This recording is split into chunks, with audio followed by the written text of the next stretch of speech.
Saudações, Bira Monteiro do canal Bira Monteiro. Espero que todos estejam bem, conscientes, tranquilos, encaminhados com tudo que tem acontecido no Brasil hoje. Mas eu vim trazer uma reflexão minha. Por incrível que pareça, muitas coisas que a gente fala que faz mais sentido são durante conversas, não durante uma gravação como essa, ou durante uma live, etc. e tal, mas sim na conversa íntima com as pessoas. Então, um colega meu que tem uma posição de liderança, né? Assim como todo mundo que é responsável por pessoal tem, mas ele tem uma posição de liderança bem destacada, me disse bom dia. Eu disse bom dia para ele. Eu perguntei como você vai. Ele falou: tudo aqui estamos muito, né, todos aqui estamos muito preocupados com esse vírus, mas é todo o Brasil. Eu falei: sim, lembre-se que preocupar-se não é ação tática. Se você tem alguma coisa que está te preocupando, se você tem algum risco que você está correndo, você tem que mitigar esse risco. O que é mitigar o risco? Mitigar é diminuir, é evitar com que ele aconteça, é reduzir drasticamente, e não ficar colocando a possibilidade, e não ficar colocando as coisas na conta dos outros, ou ficar olhando para as pessoas que estão fazendo determinada coisa, mas o que é mais importante é o que é que você está fazendo para diminuir a sua preocupação e para reduzir o seu risco de qualquer tipo de coisa que você tem preocupação. Não só nós estamos falando aqui da questão do vírus, mas também estamos falando de tudo na sua vida. A questão de ficar sem alimentos, a questão de ficar sem dinheiro, a questão de ficar sem qualquer tipo de coisa que você pode e deve mitigar, ou seja, deve trabalhar para isso não acontecer. Aí tá. Aí eu falei assim: tira o preocupado e coloca um confiante. Todos estamos muito confiantes, pois estamos tomando todas as medidas necessárias para a prevenção já para suportar esse período. Vamos vencer essa crise. Aí ele falou: sim, concordo com você. Eu falei: então, como líder que você é, cabe a você tranquilizar seu coração em primeiro lugar e preparar as pessoas para momentos difíceis. Porque sem preparação a gente não consegue. Aí ele falou: isso mesmo. Aí eu falei: como está a sua cidade? Ele falou: ainda está sob a pressão inicial, mas não tem nenhum tipo de caso comprovado, só suspeitas. E parece-me que quando nós temos suspeitas, parece que a situação é pior, né? E não, parece que, não sei se nós desistimos a partir do momento que nós sabemos que efetivamente já está a situação, mas parece que quando as suspeitas ainda estão pairando, as coisas são mais difíceis ainda, parece que as pessoas ficam mais desesperadas ainda. Bom, aí eu vou emendar aqui com outro colega que falou comigo, né? Também, aí esse também não é uma pessoa assim de liderança, mas é um cara que uma família. Todos nós que temos família, que temos pessoas que temos a responsabilidade sobre elas, somos pessoas de liderança. Mas vamos lá. Essa pessoa chegou para mim e disse bom dia, né? Eu falei: bom dia. E veja bem que eu falei que a pessoa não tem uma liderança, quando eu falo assim, ela não tem uma liderança obrigatória, porque todos nós, salvo o melhor juízo, somos líderes a partir do momento que nós decidimos ser, a partir do momento que eu decido que eu quero liderar ou que eu quero ser liderado. Isso é uma coisa de foro íntimo, cada um tem o seu, tá? Então ele falou bom dia, e a primeira coisa que ele falou para mim assim: o que está achando desse apocalipse? Eu falei: apocalipse? Aí ele: tá esquisito, hein? Eu falei: apocalipse? Que apocalipse? Não tem apocalipse. Aí ele falou: esse Covid-19. Eu falei: tem uma guerra contra uma doença. Não tem nada a ver com essa mania boba do ser humano de querer anunciar algo que nunca vai saber quando vai ser. Quando as pessoas vão parar de acreditar em idiotas, imbecis completos que querem dizer quando é que vai ser o final do mundo, quando é que vai acontecer isso, o que vai acontecer, como se ele tivesse uma bola de cristal. Mas ele usa argumentos tão inteligentes, argumentos tão específicos, que as pessoas mais espertas e inteligentes seguem eles. E normalmente é uma besteira muito grande. E aliás, para as pessoas não ficarem com vergonha de si, dizerem que estão erradas, pegam e tentam encaixar aquela realidade com aquela pessoa que ela captou, com que ela ficou sabendo primeiro, e tentam encaixar na realidade atual do Brasil, coisa que não bate com apocalipse nenhum. O Brasil não está em apocalipse. Se a gente for observar Itália, Alemanha, Inglaterra, e a maneira que o vírus pegaram eles, por exemplo, durante o inverno, Não tem comparação do como o vírus chegou no Brasil, mas o brasileiro adora reclamar, essa é a verdade. Bom, aí eu falei assim, não tem nada a ver com o apocalipse, falei assim, nós estamos em uma guerra contra uma doença, né? E nessa guerra contra a doença somos todos, né? Eu coloquei aqui assim, ó, um exemplo de como se fosse a crise do H1N1, que teve inicialmente mais mortes, nós não sabemos ainda quanto é que vão ser as quantidades de óbitos, né? Mas tem projeções aí 1.000, que eu acho que existem projeções que são muito otimistas e existem projeções que são muito pouco otimistas. E como eu sempre vou falar e vou fazer, essa é a minha conduta, a virtude está no meio. Eu acredito que vai sim acontecer óbitos, assim como acontece óbitos em todo tipo de catástrofe, em todo tipo de situação difícil.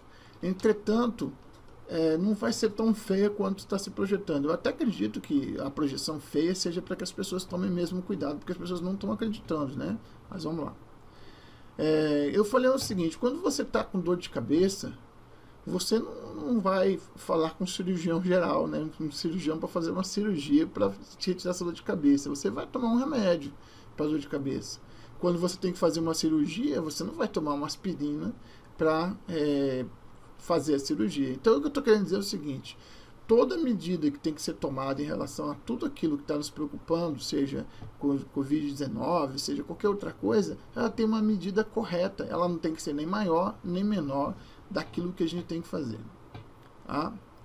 Aí, eu também fitei assim, não é o fim do mundo. Eu entendo que atualmente o brasileiro gosta de inventar muita coisa e fantasiar com a realidade.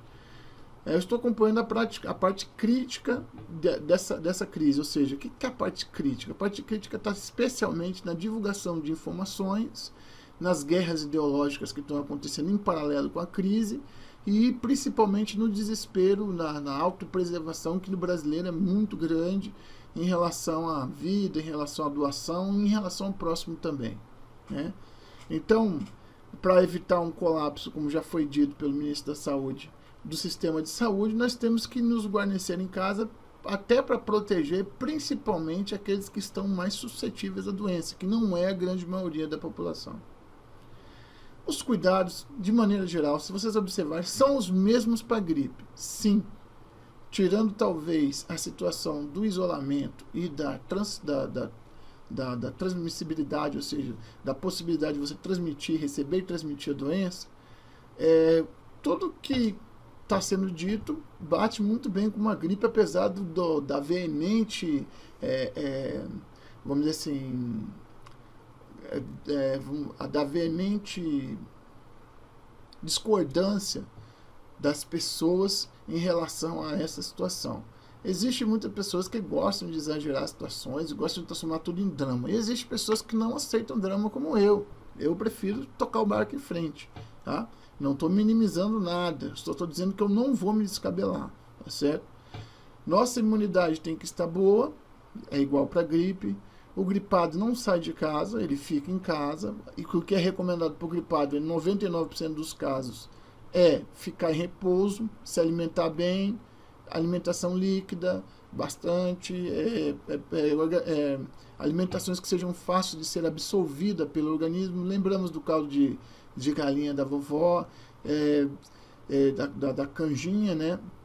Lembramos também dos remédios caseiros, que são o alho com limão cortado em cruz, etc, etc, etc. Todos os cuidados com a gripe a gente pode colocar aqui, inclusive da higiene também, entendeu? Então, aí temos outras doenças como hepatite. Eu já tive hepatite, tenho cuidados parecidíssimos com esse agora do Covid-19, tá? E aí a gente vem para aquela responsabilidade que todos nós temos, que é a responsabilidade com nossa família, com nossos entes queridos, a responsabilidade de estar com as pessoas que nós gostamos e ao mesmo tempo fazer com que essa presença seja profícua, né? Seja cheia de interesses nobres, né? De possibilidades e de situações que nós vamos estar criando dentro do nosso seio familiar para combater o desespero, a loucura. E o que eu vejo de mais importante agora, que está incomodando muito as pessoas, são 2 pontos muito engraçados. 3 pontos. O da solidariedade, não estou vendo que seja uma coisa que muita gente está exercendo. Eu acho que podia mais gente exercer solidariedade. O outro do entendimento das coisas do jeito que elas são e não do aumento, do incremento, do planejamento superior sobre qualquer coisa, da informação errada. Então, quer dizer, as pessoas, em vez de ouvirem aquilo que as autoridades estão falando, elas criam uma realidade particular que não está acontecendo. Tá?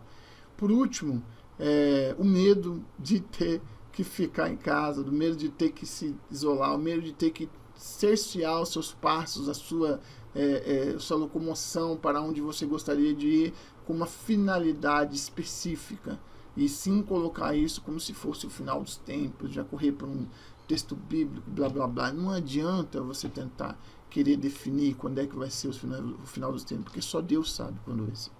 Nem os anjos, nem ninguém sabe, só Deus sabe, né, na sua intimidade, quando é que vai ser esse fim dos tempos. Se você não acredita em Deus, então aí você pode ter certeza que ninguém sabe, né, porque você não tem como definir isso aí.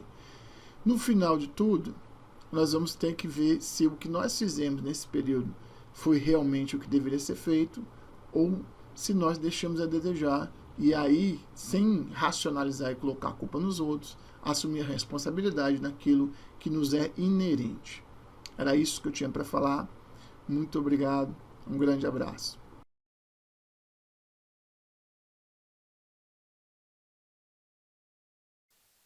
Uma crise de saúde pública durante a temporada de viagens mais movimentada na China. Milhões visitam suas famílias no feriado do Ano Novo Lunar.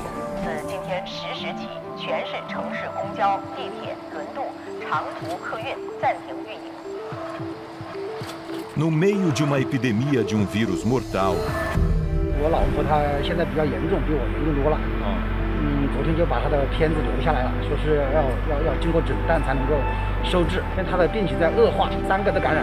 uma cidade sitiada se mobiliza para salvar aqueles que estão no epicentro do coronavírus.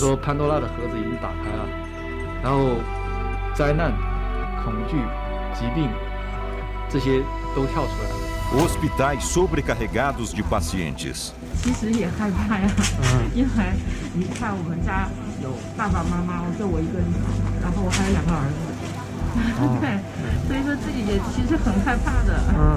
E as pessoas que põem suas vidas em risco.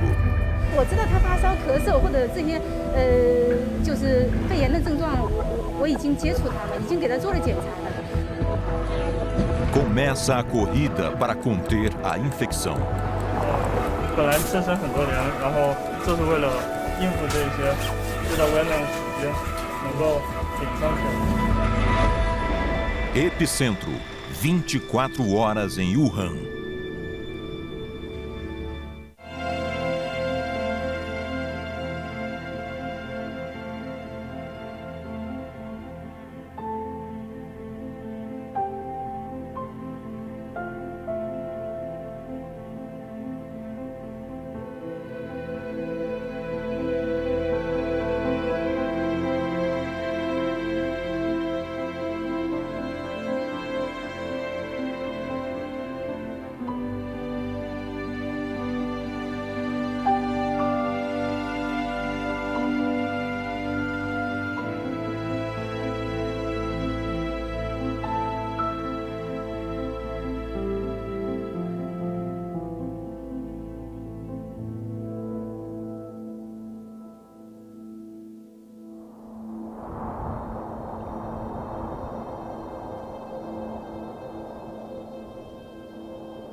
Numa manobra sem precedentes, a China isola uma grande metrópole na esperança de impedir a disseminação de um vírus mortal, o coronavírus.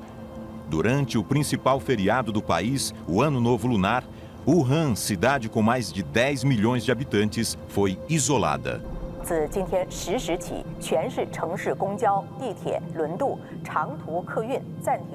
Durante o feriado, a maioria dos trabalhadores chineses pode voltar para casa e visitar seus familiares. Este ano, o coronavírus mudou seus planos. Do lado de fora do Hospital Pulmonar de Wuhan, Xun Yang, correspondente da CCTV, fala com um homem. A esposa dele apresentou sintomas da doença. 我老婆她现在比较严重，比我严重多了。昨天就把她的片子留下来了，说是要经过诊断才能够收治。现在还没有确诊，你们只是发热。都不确诊，现在我们也理解这个国家的这个困难是吧？确诊不了，但她的病情在恶化，3个的感染，知道吧？患者病情重，然后更换补液，对啊，都要办理了什么呢？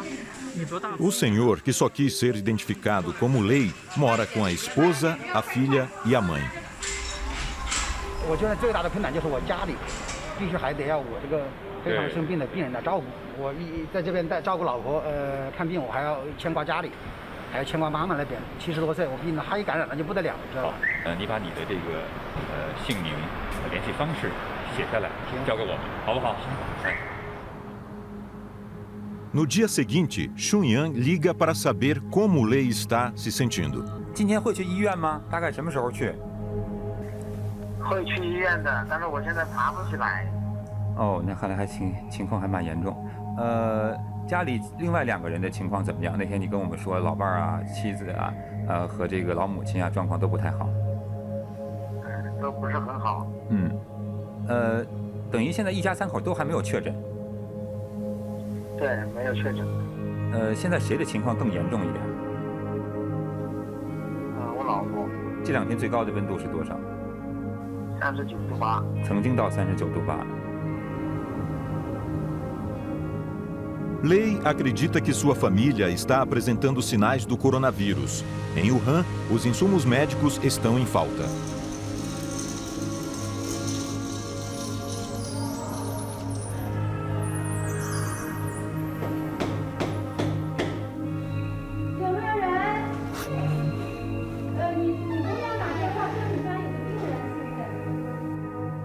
A doutora Song Hee foi buscar uma paciente que tem uma doença cardíaca.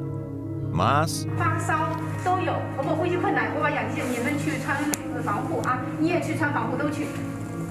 Esta idosa e seu marido moram sozinhos. A filha não está morando com eles por causa da quarentena do coronavírus. A filha do casal ligou para a emergência quando sua mãe desmaiou. Quando a equipe médica chegou, descobriu que a senhora estava com febre há 3 dias.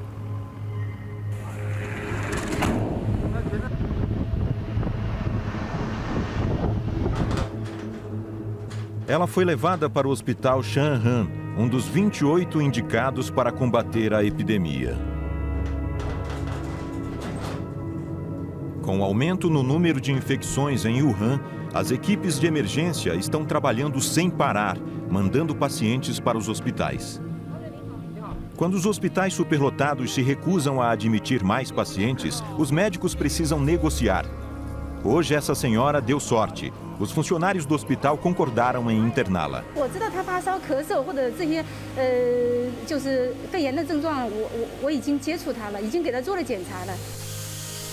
Era tarde demais para a enfermeira colocar o equipamento de proteção.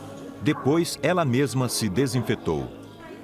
我觉得只要做好防护吧，倒没有怕过，没有怕，就想着把他们快点送到医院去，治疗啊、隔离啊，这样就把这个传染源给隔离出来了。那这个传染病把传染源隔离了，它就不会进行再次的传播了。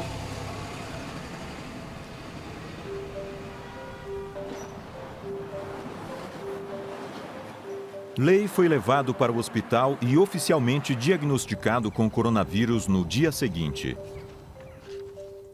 Ele é o primeiro de seu bairro a ser diagnosticado com a infecção. Agora, funcionários precisam desinfetar todo o prédio e o apartamento onde ele mora. 心里慌不慌？慌，他说了以后，我们都挺慌的。然后我们也是加紧了在群里边进行宣传，让大家不要出来了。然后我们就把我们正好有2个电梯嘛，就进行了分割。就告诉大家，他们家里人走哪一个电梯，我们走哪一个电梯。这个很关键。然后，对，然后我们那个还写了一个牌子，怕有些人没看见，有些人不爱看群的。比较确诊的，我们都会进行上门消杀工作。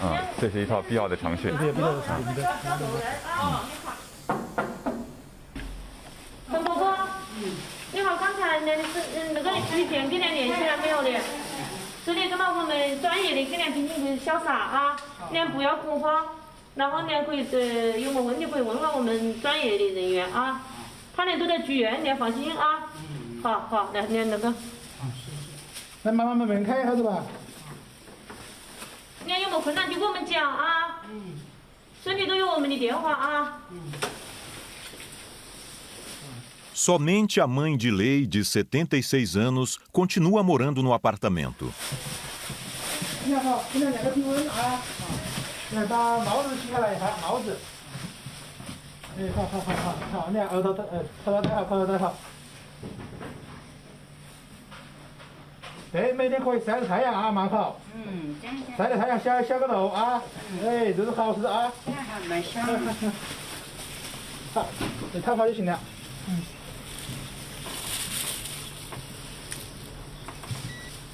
30楼的酒，正常的啊。好，这个结论很让人高兴。儿子得病了，现在怎么办啊？你怎么办？怎么办？有医生啦。有医生现在搞好了。这是我们的宣传册啊，这是我的电话，我姓朱，是负责云南这一片的家庭医生啊，有什么事可以跟我打电话，好不好？好。我们等一下已经消完毒了，您在家里面，到时候有医生跟你量体温的啊。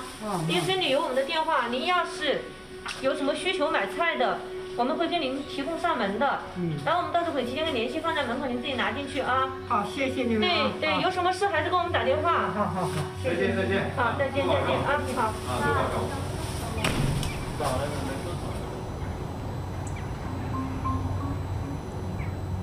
Desde que a cidade foi isolada, a maioria das pessoas fica em casa. Os bairros são divididos em quarteirões, cada um com um administrador responsável por monitorar os sintomas de todos no quarteirão. Joe Chansan é o encarregado do quarteirão onde a família de Lei mora. 说到这个雷德学，您这2天对他有跟踪吗？他是现在那个肺科医院，诊疗了3天，回来之后27号，他就跟我们社区联系了，说有一点发烧，发烧后来就是是他主动上报了，对，因为他那个我们网格里面他还有这个各个门洞有那个门洞长就是一般的就是门洞他因为比较了解这些情况一些，他所以当时27号就给我们说了这个信息我们就马上就反馈到社区卫生服务中心去了。我们社区卫生服务中心的话，就会派我们的相应的家庭医生进行对接，因为我是负责云南这一片的。因为云南社区离肺科医院很近，他自己又可以自己走动，所以他就自己去检查了。早上因为我去的时候，就是在门口就看着他夫妻2个就是骑电动车，就是那个门口说就是说骑电动车，他就进诊疗去了。那说明状态还可以。他这个烧退了之后，他就说还去加强一下，打一下针。那作为一个网格员的话，能不能确保在你的这个负责区域，就每一个的这种像老雷这样的这种有发热症状的人都在掌握之中呢？因为这个一般就是目前呢都是现在属于这个非常时期，一般的我们就是以电话联系，再就是或者说有的就是居民主动上报，因为我们那个通告什么的都贴到那个门洞了。就是有没有可能有漏网的情况？因为不会有Chun Yang telefonou para a Lei enquanto ele estava em tratamento. 下午到现在不停的发烧啊，持续的发烧，持续的出汗。别着急。我之前在外面也用一点药，他还可以控制不发烧，现在完全不行啊。哎呦，咳嗽的还真的很厉害。好的。少说话。是。说话我要咳嗽。好，不要说话了，你听我们说就行了。我们今天跟着这个社区一块儿去你家里看了看你老母亲，她状况还很好，放心吧，一切都会好起来的。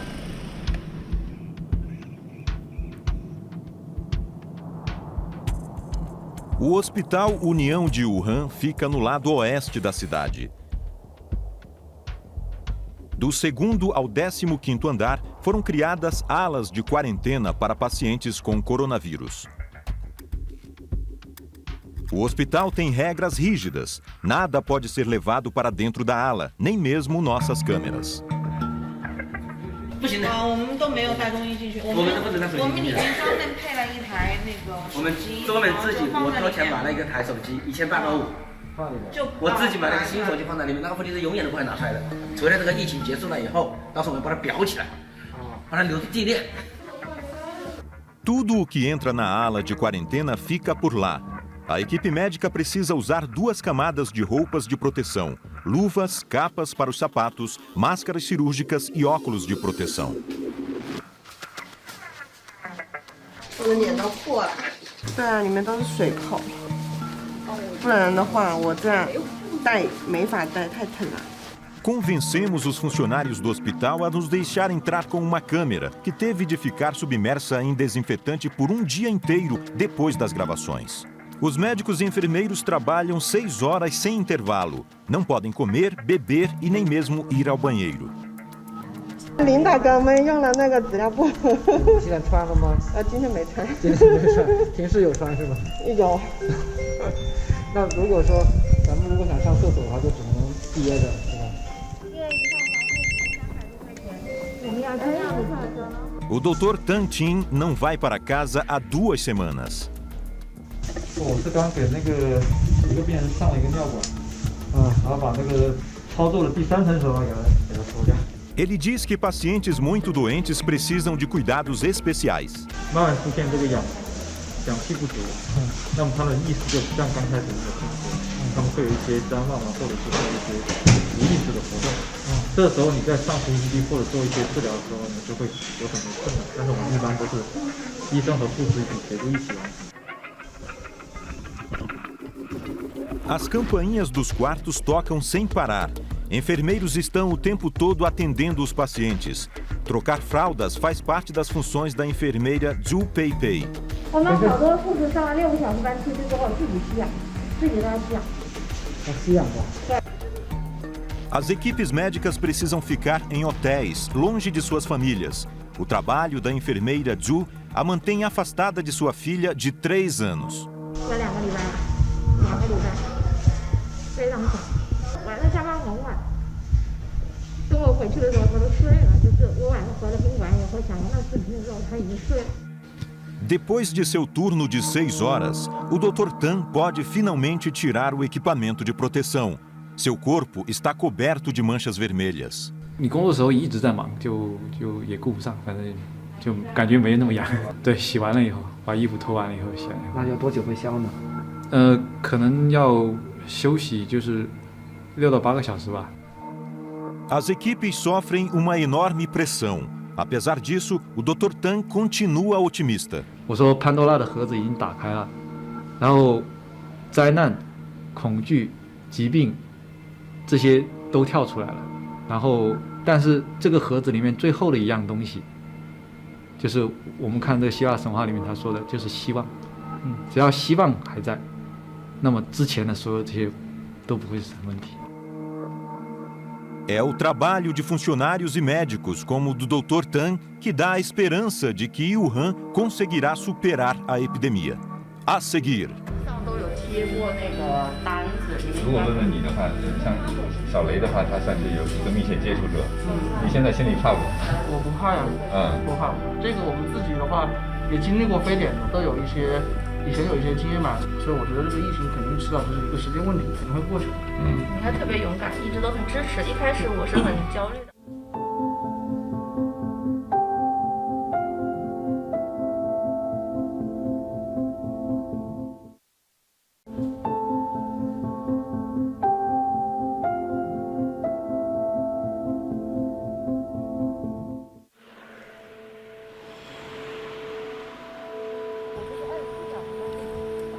No dia em que Xu Yan, correspondente da CCTV, visitou este bairro, não havia nenhum caso confirmado. É uma comunidade de quase 10 mil residências, com mais de 20 mil moradores. O serviço de ajuda da comunidade está monitorando de perto centenas de pessoas potencialmente expostas ao vírus. 这个情况你都讲，我来过吗？我们之前都有来过，门上都有贴过那个单子，你们应该可以看见有一些印记，他们都湿了。哦。你好。好的好的，哎。我们是这个。哪位是？进来吧。哪位是小雷？我们就不进了吧。哎，你好，在门口聊几句。您是自行到他们家来隔离的？对对，自己过来隔离的，因为之前是父母都有这个发烧的情况出现，所以说出于安全的考虑，就过来了。记得通风啊，家里每天至少2次半个小时以上啊，记得通风的。都在通，每天都在通风，然后也在消毒。对，尽量协调，不舒服都没有吧？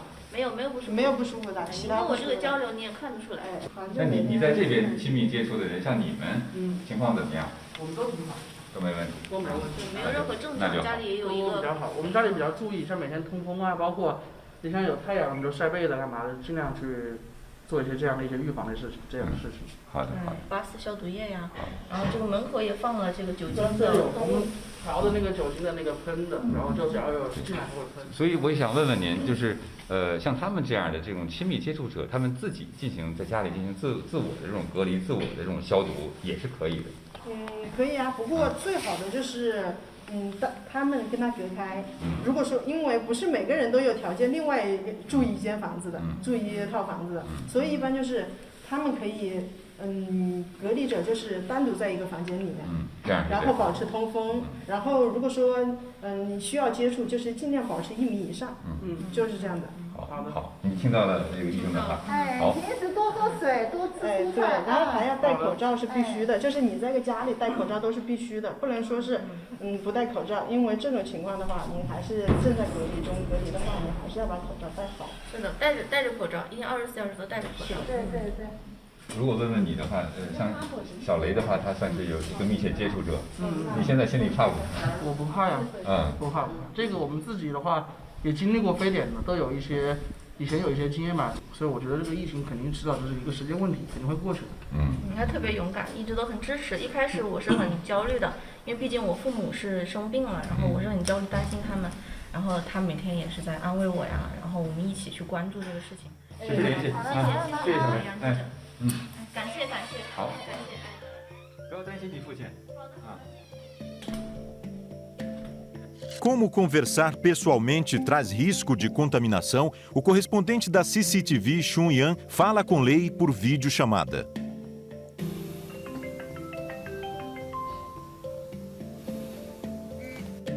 小雷，你好。你好。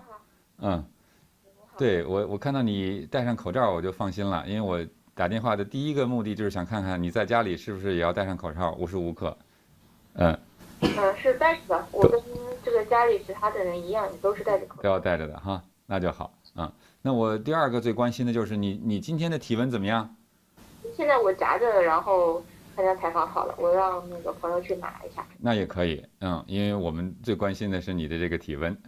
虽然你今天已经是10天了吧？从我开始测体温到现在，应该也有10天应该有吧。A mãe de Lei percebeu que estava com febre alguns dias depois que sua filha saiu de casa. Seu pai apresentou sintomas parecidos.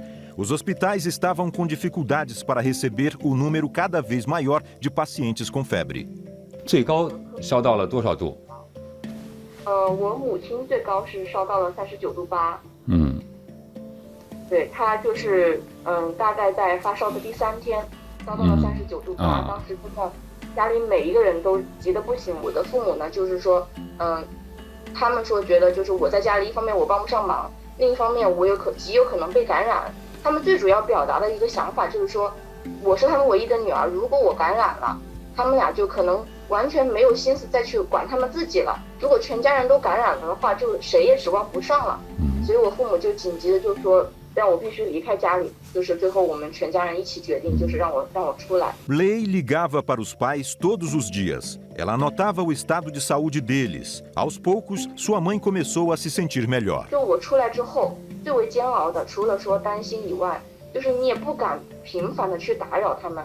就是你跟他打电话的时候，你感受到他精神状态不是很好，你很想回去，他马上就会，就是跟你说，那你不能回来怎么样，就是会很激动。Uma semana depois que Lei saiu de casa, seu pai foi diagnosticado oficialmente com coronavírus. Ele foi levado para um hospital próximo. A mãe de Lei continuava em observação. 目前就是说没有特效药去阻止这个病毒的进一步的发展，所以说没有药可治的情况下，完全是依靠人的一个心理状态。我觉得这个我母亲她是一个非常乐观、非常坚强的人，所以这一次我感受到她自己这样一个相对良好的一个心理状态，也对她病情的恢复有所帮助。Todo dia, Lei ligava para a avó e mandava mensagens de texto para seus pais. 那么一直到现在，这个结果出来了。好，那咱们先看看你这个结果怎么样。好的，现在我自己先看一眼啊，是36.3度，这个视频里不知道能不能看得清楚。没问题没问题，我相信你的这个报告。我大概也看到这个水银度了。对，那很好，那很好。那随着这个隔离天数的马上就要结束，说明你是没有问题。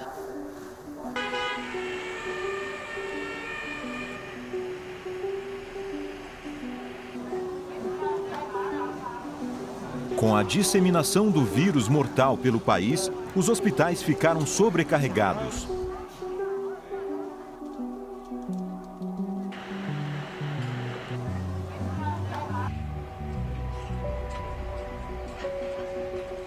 Para resolver essa situação, milhares de trabalhadores, incluindo engenheiros, eletricistas e outros especialistas, foram enviados para construir um novo hospital. Eles trabalharam até durante o feriado do Ano Novo Lunar.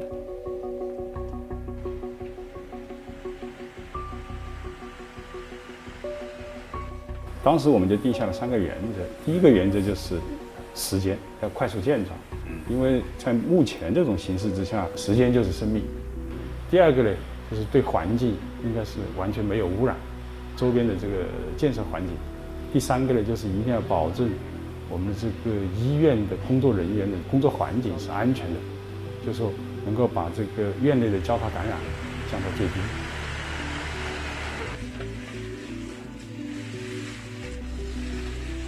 整个厂区我们按照垃圾填埋场的这个标准来建设，在我们厂区的下面设置了有这个两道土工部，1道防渗膜，这个保证我们的医疗废水一滴都不渗到我们地下。Em apenas 10 dias, o Hospital Rua Xinxian foi construído. Ele é a primeira de 2 instalações de emergência a ficar pronta. 这个房间的建压差，也是我们通常所说的那个压力梯度。这个指的是确保我们这个负压病房安全的一个非常重要的一个指标，可以确保我们这个外面的风是向我们这个病房的里面吹的，把传染源控制在我们病房内，不致向外扩散。Com 1000 quartos para pacientes, o novo centro de saúde tem capacidade para 1.400 médicos e funcionários.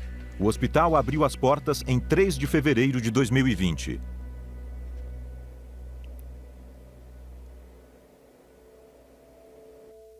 Na comunidade de Lei, a prevenção e o controle do coronavírus estão se tornando cada vez mais exaustivos.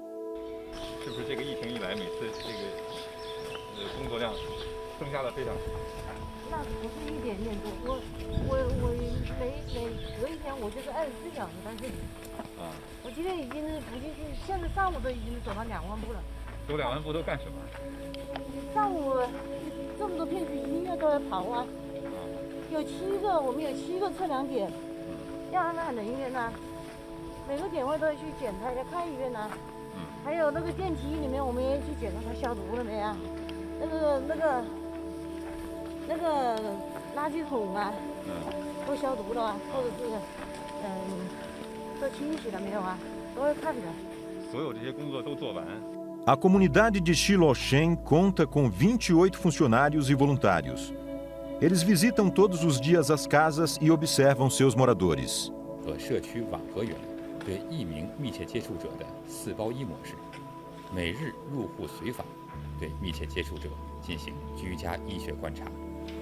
那目前你现在感觉状况怎么样？哦，就是说有那个发烧，有那个咳嗽，就是一些感冒那个症状，就是其他都还好，是不是？现在医院就是情况也是人比较多，一般的话，像你早期如果出现这种症状的话，建议是在屋里就是自行接触者的4包1模式，每日。但是我跟你要说啥子啊？就是在屋里自我隔离要注意一个模式啊，因为屋里有一个老人，所以你们屋里3个人最好是就是你单独跟他们分开，一个人去睡一个房间。你那个房间平常你要就在房间头里待着，没得事就不要出门。你如果出了那个房间门，一定要戴口罩，要消毒。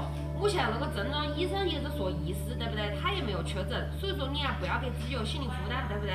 在屋里了，该吃西该喝，营养一定要跟上，晓不晓得？营养跟上，你的免疫力才会才会好。每天就像我跟你要说的，一天盯2个点，然后量体温，我们每天会给你打电话的。如果情况你要觉得自己不舒服，我们这个电话一天24小时。是开机状态，你可以随时给我们打电话，我们都有人值班的，好不好？ Embora febre e tosse sejam frequentes no inverno, com a ameaça do coronavírus, esses sintomas comuns podem aumentar o pânico. 和一点症状的出现，都会导致个人内心的恐慌蔓延。很多人也有的是有这个恐慌心理啊，就是普通的感冒发烧啊，他也有这个心理，但是我们呢，尽量的是给他耐心的解释这个事情，对吧？你不要说。 一有感冒发烧就认为是这个病造成一些恐慌，解释它相关的知识，这个呢起到很大的作用。Injeções, catéteres e coronavírus. É a madrugada de mais um dia movimentado no hospital número 4 de Wuhan.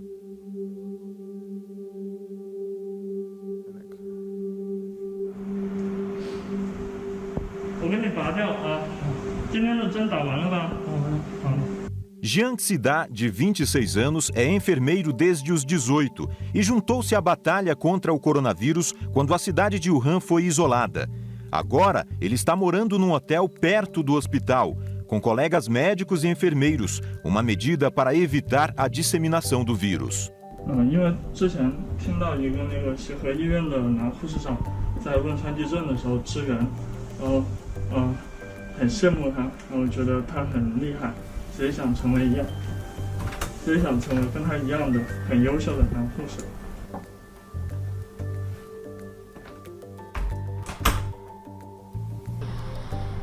Ele diz que pode chegar a aplicar soro em 150 pacientes num turno da manhã. Os turnos da noite não são tão frenéticos. Mesmo assim, é impressionante o número de pacientes que ele atende. 夜班主要是跟病人打针、换药，然后做皮试。 然后，上一个班的时候我是失业了56个病人，然后这一次工作量应该是差不多的。Ele precisa chegar no mínimo 1h30 antes do início do seu turno. É o tempo necessário para se vestir e se proteger adequadamente. Por causa da falta de recursos, eles não têm todos os tamanhos de roupa de proteção. Algumas mulheres pequenas precisam usar fitas adesivas para se protegerem melhor. E aplicar injeções usando o óculos de proteção pode ser desafiador. Os enfermeiros tentam se manter otimistas para espantar o medo. 还好吧，有时候会有一点。因为确实嘛，扎针扎多了，有时候就凭感觉呗。 As enfermeiras também precisam ficar longe de casa, incluindo o Anzen. O marido dela é médico e trabalha no mesmo hospital cuidando de pacientes com coronavírus. 其实也害怕呀，因为你看我们家有爸爸妈妈，就我一个女儿嘛，然后我还有2个儿子，对，所以说自己也其实很害怕的。Assim como Jiang, esses enfermeiros estão na linha de frente, combatendo o coronavírus há quase um mês. E Jiang perdeu peso, 10 quilos. Ele não acha ruim, já que quer se tornar o enfermeiro mais em forma. 本来健身很多年，然后就是为了应付这些遇到危难的时间，能够顶上去。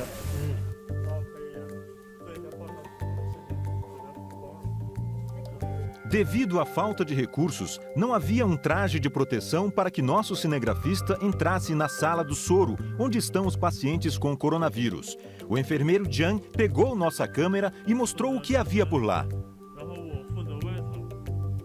因为像我的话，我是东院手术室的，然后我的队友他们是一个是小儿骨科有10年经验的护士，然后还有一个老师是西院手术室，他有17年的工作经验，所以我们这个小组是非常强大的。A experiência deles também significa maiores responsabilidades. 现在我们主要就是如果我们能够顶上的话，我们其他的兄弟姐妹就可以有更多的休息时间。现在工作量确实有点大，然后大家都很不。A seguir. 这是有病灶的地方，3天时间，明显的这个白变影就多了。刚开始上面是没有的，这个地方都有。是不是意味着病情会加重？病情加重，才3天时间。他现在是处于一个什么阶段？轻、中、重？他还属于轻的。还是属于轻的。对。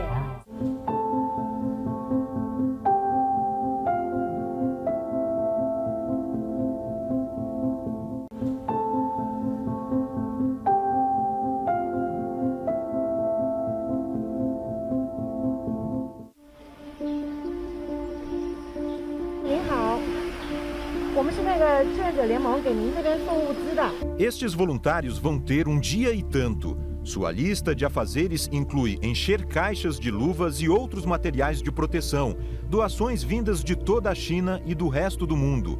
Mas sua distribuição tornou-se um desafio, especialmente aqui em Wuhan, o epicentro da epidemia de coronavírus. A cidade está isolada e ninguém quer sair de casa, com medo de contrair o vírus.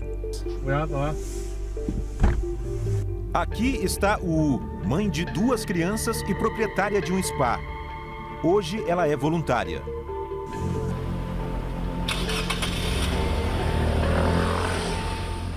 我们去儿童医院和第4医院的西院区那边。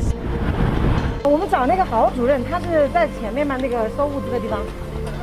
A entrega não foi fácil. Os voluntários precisaram dar voltas até finalmente encontrar o portão certo, onde um médico os aguardava ansiosamente. A maioria dos hospitais da cidade com pacientes com coronavírus só permite o acesso de pessoas saudáveis em pontos específicos. 就几天，因为现在口罩和最紧俏的就是这个防护服和口罩，别的还好，会小一点，但是可以有很大的帮助。但是现在目前呢，现在最急需的是医用口罩。Wu conseguiu entregar 2.400 máscaras cirúrgicas. Atualmente é dificílimo encontrá-las. 有支持的，也有不支持的。支持的就是那种分开，就是他独居，然后老婆和孩子到另外一个地方去住，为了支援工作，就是为了支援工作，而且还甚至有人剃光头的都有。然后我们是因为我每天在家里有2个小孩，还有老人，他们是不太支持的。但是因为我比较坚决，就是因为太多需要我们了。所以就每天就是担心，回去以后就自我隔离。然后我可能还害你挨骂了，是吧？对，然后我妈就骂我说她加入了是我影响到她。A entrevista foi interrompida por uma ligação. 喂，你好。Li é primo de Wu, também voluntário. 是这样子是吧？如果害怕，可能就不出门了。其实怕，每个人都怕，但是我们要保护好他们才能更好的更安心的去服务。这点我要跟我姐吐槽一下。我们那个志愿者是有培训，这考试还考得有点难了。Depois de entregar equipamentos médicos para o segundo hospital, os 2 voluntários voltam para o spa de Wu, que no momento é seu escritório temporário. Seu grupo tem 200 membros, mas eles estão sempre procurando mais voluntários para ajudá-los com as entregas. Wu e Li dizem que mal podem esperar pelo dia em que todos poderão tirar suas máscaras e interagir normalmente uns com os outros. Durante o feriado, esta rua em Wuhan normalmente atrai milhões de turistas. Mas este ano, Zhu Xinshen da Xijitian encontra um deserto. So what we can see here is all the jewelries are taken away. I think they have been put into storage. No diamonds, no rings. Na China, o Dia dos Namorados é muito comemorado, com casais jantando à luz de velas e trocando presentes. Ele nos apresenta 4 casais em Wuhan que falam sobre manter-se unidos durante a quarentena. 我们2个人在这一次抗疫的一线，现在已经待了20多天了。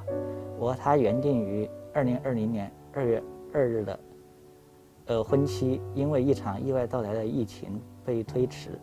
我的对象呢是一名在校大学生，目前，因为学校放假了嘛，今年其实学校放假还挺早的，然后他就回家后就被隔离了。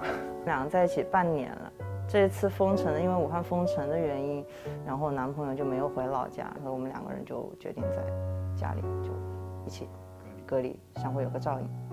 元月24号的时候，我女朋友玉晨突然跟我讲，她也被抽调到金银潭医院，然后于元月25号报到，然后我当时就很吃惊，然后就之后在病房，大概是正月初3还是初4的时候，她在病房里面护理我们的危重患者的时候，我从那里路过，然后我看到防护服上写了玉晨的名字，然后我就问了一下是不是来自湖北省人民医院，她说是，然后之后我们就是这样在这个战场上无意间相遇。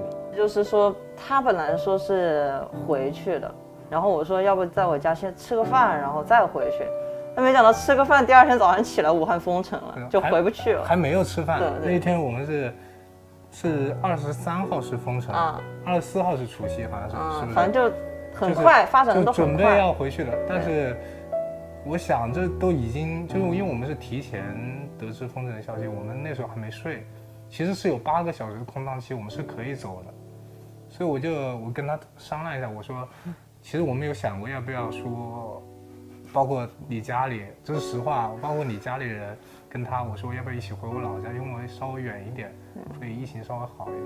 然后我们讨论一下，就是他就包括他家里我们也商量，就跟我说他们过去了，那也怎么说呢？就是武汉才是他们生活的地方，才是他们家里的这个才有家的这个感觉，所以他们去那里，他们也没有就说怎么说。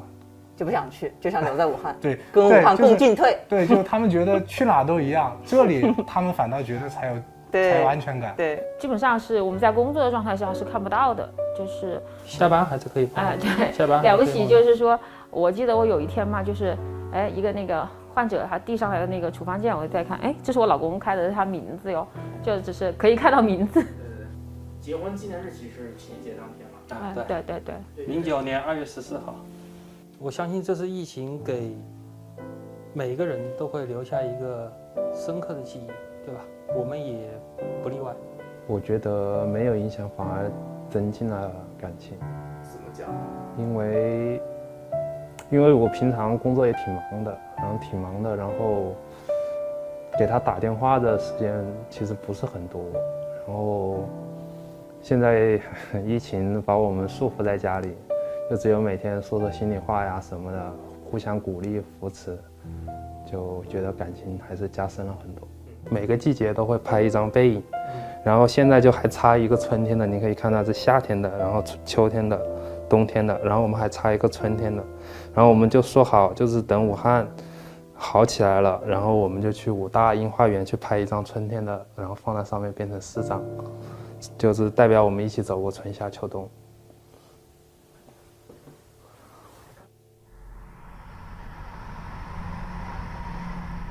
O correspondente Xun Yang conheceu Lei no Hospital Pulmonar de Wuhan. Agora é aqui que Lei está morando, após ser diagnosticado com o coronavírus.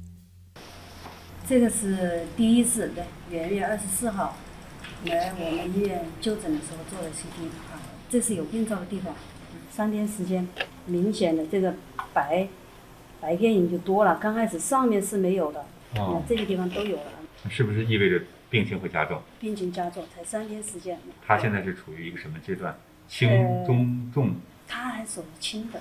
还是属于轻的。对，他还属于轻的。炎症的都是白肺。你看整个肺看不到正常的肺液，全部都白的。你看这个都还是黑的。Diretora do Departamento de Respiração do Hospital Pulmonar, Du Ronhui, já viu várias doenças infecciosas pulmonares. 冬天是我们呼吸科医生最繁忙的时候，那么我们也见了很多肺炎，比如说细菌性肺炎、支原体、衣原体菌团菌，那么还有一些病毒性肺炎比如说我们的腺病毒还有副流感、流感、甲流，甚至这些都是甲流。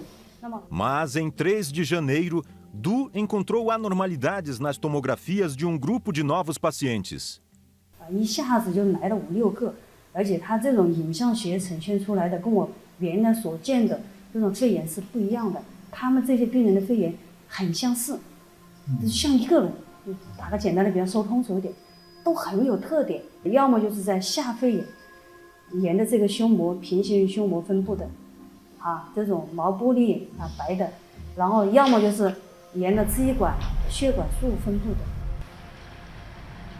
因为当时对这个事件呢还没有定性，更让我们琢磨不透的是，没有华南海鲜市场的，因为元月1号不是关闭了吗？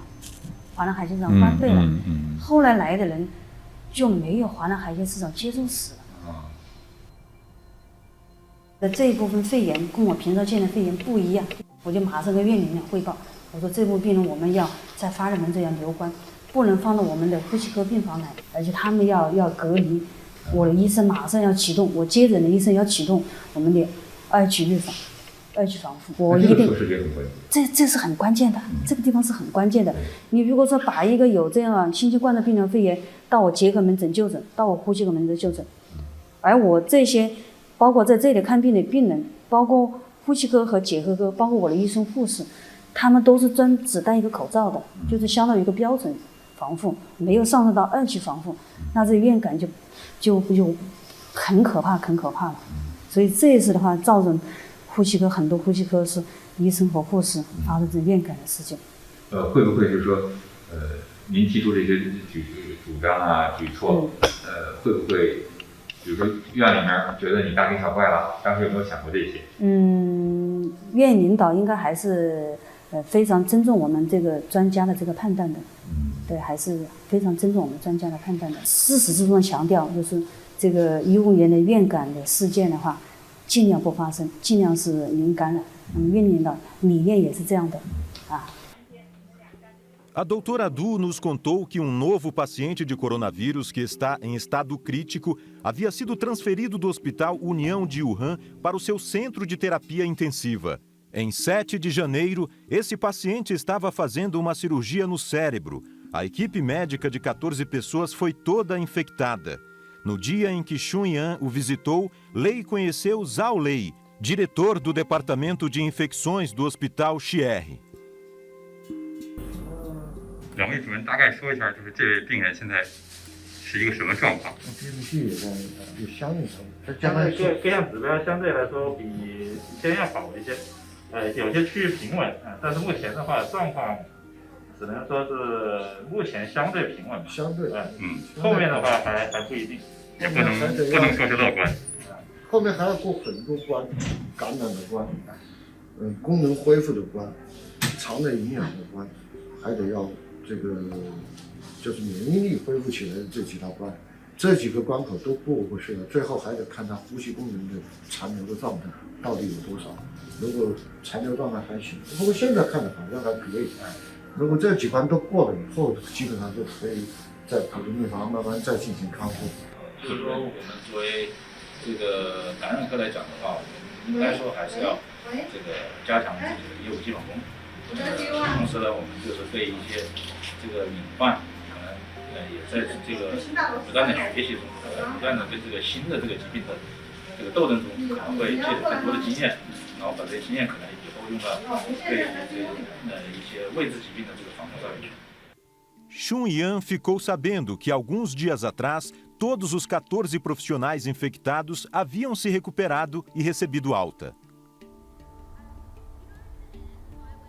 Durante sua internação, a esposa de Lei passou por 2 triagens e recebeu um diagnóstico negativo.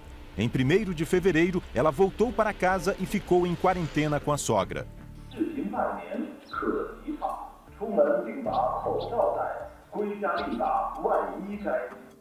Em 3 de fevereiro, o novo QG de Prevenção e Controle da Pneumonia de Wuhan emitiu uma circular exigindo que pessoas próximas aos pacientes com febre e novos pacientes de pneumonia fossem enviados ao posto de observação. Eles foram transferidos para observação médica, tratamento e outras medidas preventivas. De acordo com as exigências do aviso, em 4 de fevereiro, a mãe e a esposa de Lei foram encaminhadas a um ponto de quarentena para ficarem em observação.